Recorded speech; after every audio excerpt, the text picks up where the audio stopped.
پاک پڑھیں اللہم صلی علی سیدنا و مولانا محمد وعلی آل سیدنا و مولانا محمد وآلہ وسلم صلاۃ و سلام علیک یا رسول اللہ صلی اللہ تعالی علیہ وسلم۔ سورہ یونس کی چند آیات ہیں، ان کا ترجمہ و تفسیر ہے۔ بسم اللہ الرحمن الرحیم۔ فَإِن تَوَلَّيْتُمْ فَمَا سَأَلْتُكُم مِّنْ أَجْرٍ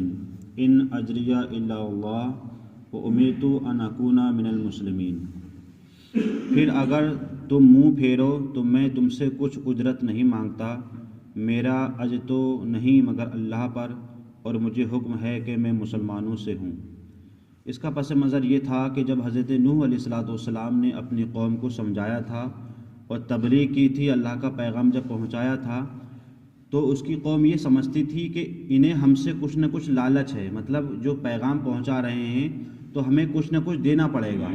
تو حضرت نوح علیہ السلام نے فرمایا کہ مجھ سے منہ مت پھیرو، میں تمہیں جو بھی اللہ کا پیغام پہنچا رہا ہوں تو میں تم سے کچھ اس کی کوئی اجرت نہیں لوں گا، کوئی بدلہ نہیں لوں گا۔ کیوں؟ ان اجریہ الا علی اللہ، کیونکہ میرا جو بھی اجر ہوگا، جو بھی ثواب ہوگا وہ اللہ دینے والا ہے۔ اس لیے جو بھی میں پیغام تمہیں پہنچا رہا ہوں وہ تم اس کو سن لو، اور میں تم سے کوئی بدلہ نہیں لوں، اس کے ڈر میں مت رہو۔ وَأُمِرْتُ أَنْ أَكُونَ مِنَ الْمُسْلِمِينَ، اور حضرت نوح کا یہ کلام تھا کہ مجھے یہ حکم ہوا ہے کہ میں مسلمانوں میں سے ہوں۔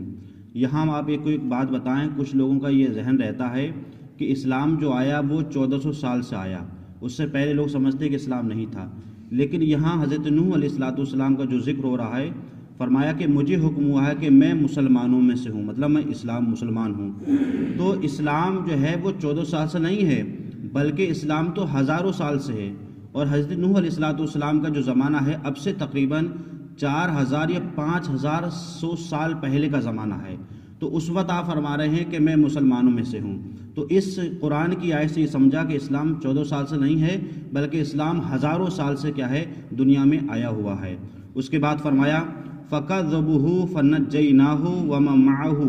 تو انہوں نے اسے جھٹلایا، مطلب ان کی جو قوم تھی حضرت نوح علیہ السلام کی، انہوں نے حضرت نوح کو جھٹلایا اور اللہ کو جھٹلایا۔ تو کہتے ہیں تو ہم نے اسے اور اس کے ساتھ جو کشتی میں لوگ سوار تھے، فلک کی، ہم نے ان کو نجات دی۔ وَجَعَلْنَاهُمْ خَلَائِفَ وَأَغْرَقْنَا الَّذِينَ كَذَّبُوا بِآيَاتِنَا فَانظُرْ كَيْفَ كَانَ عَاقِبَةُ الْمُنذِرِينَ۔ تو ہم نے جو ان کے ساتھ کشتی میں سوار تھے، مطلب حضرت نوح علیہ السلام کے ساتھ، ہم نے ان کو نجات دی اور ہم نے انہیں نائب کیا، اور جنہوں نے ہماری آیتیں کو جھٹلایا تو ہم نے ان کو ڈبو دیا، تو دیکھو ڈرائے ہوگا کیا انجام ہوا۔ اس کے پس منظر آپ نے سنا ہوگا کہ جب حضرت نوح علیہ السلام کی قوم کو آپ نے سمجھایا تھا، ایک زمانے تک آپ نے کئی سو سال تک اپنی جو قوم تھی، آپ کی جو امت تھی، اس کو سمجھایا کہ صرف ایک اللہ کو مانو، لیکن جب وہ لوگ نہیں مانے تو روایت میں آتا صرف 80 یا 90 ایسے افراد تھے کہ جو آپ پر ایمان لائے تھے، جو صرف اللہ کو مانتے تھے۔ تو اللہ تعالیٰ نے حکم دیا، اے نوح ایسا کرو، ایک کشتی بناؤ، اور ہم ایک ایسا سیلاب لانے والے ہیں کہ جو حضرات تمہاری کشتی پر سوار ہو جائیں گے صرف وہی باقی بچیں گے، اور باقی پوری دنیا نیست و نابود ہو جائے گی۔ تو جو طوفان نوح جو آیا تھا اور جو سیلاب آیا تھا، اس کی مقدار یہ تھی کہ جو کشتی میں جو لوگ سوار تھے 80 یا 90 جو مسلمان ہوئے تھے، باقی بس وہی بچے تھے، باقی پوری دنیا جو ہے وہ تہس نہس ہو گئی تھی، سب ختم ہو گئے تھے۔ تو وہی قرآن نے فرمایا کہ وہ لوگ جو ان کی کشتی کے میں سوار ہوئے، ہم نے ان کو نجات دے دی، مطلب وہ بچ گئے، اور باقی جنہوں نے ہماری آیتوں کو جھٹلایا، ہم نے ان کو غرق کر دیا، ان کو ڈبو دیا، تو وہ سب کیا ہے، ڈرائے ہوئے ہیں۔ اب ہم یہاں آپ کو ایک تاریخی بات یہ بتائیں کہ حضرت نوح علیہ السلام جب جو ہے کشتی پر سوار تھے اور آپ کے ساتھ 80 یا 90 افراد جو مسلمان تھے وہ سوار تھے، صرف وہی باقی بچے تھے، باقی دنیا میں کوئی بھی انسان نہیں تھا۔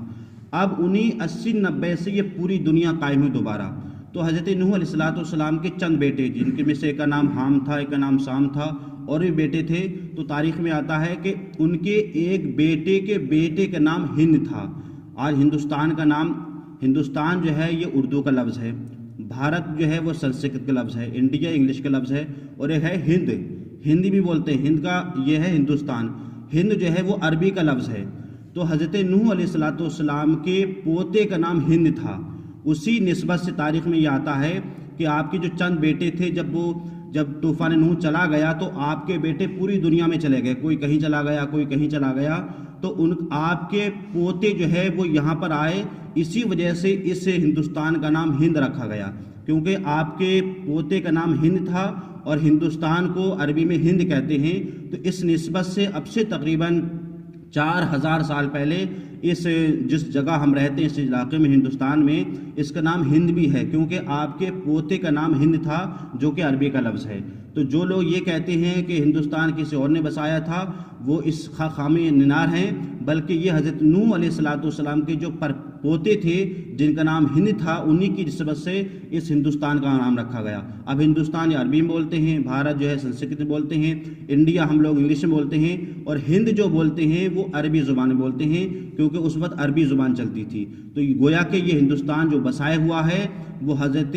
نوح علیہ السلام کے پوتے کے ذریعے سے یہ کیا ہے بسا ہوا ہے۔ اس کے بعد رب فرماتا ہے ثم بعثنا من بعده رسولا الى قومهم فجاءهم بالبينات فما كانوا ليؤمنوا بما كذبوا به من قبل كذلك نطبع على قلوب المعتدين۔ اس کے بعد رب فرماتا ہے پھر اس کے بعد رسول ہم نے ان کی قوموں کی طرف بھیجے، مطلب جو 90 لوگ بچے تھے ان 90 لوگوں سے دنیا اور آباد ہوئی، تو پھر وہ لوگ پھر نافرمان ہو گئے۔ جب نافرمان ہو گئے تو ہم نے ان کی قوم میں اور نبی بھیجے۔ وہ نبی کون تھے؟ حضرت ہود آئے، حضرت صالح آئے، حضرت ابراہیم آئے، حضرت لوط آئے، حضرت شعیب آئے، یہ تمام نبی بعد میں بھیجے گئے، اور بعد میں بھیجنے کے بعد جو ہے ان تمام نبی نے بھی اللہ کا پیغام پہنچایا، اللہ کی نشانیاں پہنچائیں۔ فما کانوا لیؤمنوا، تو وہ ایسے نہ تھے کہ ایمان لاتے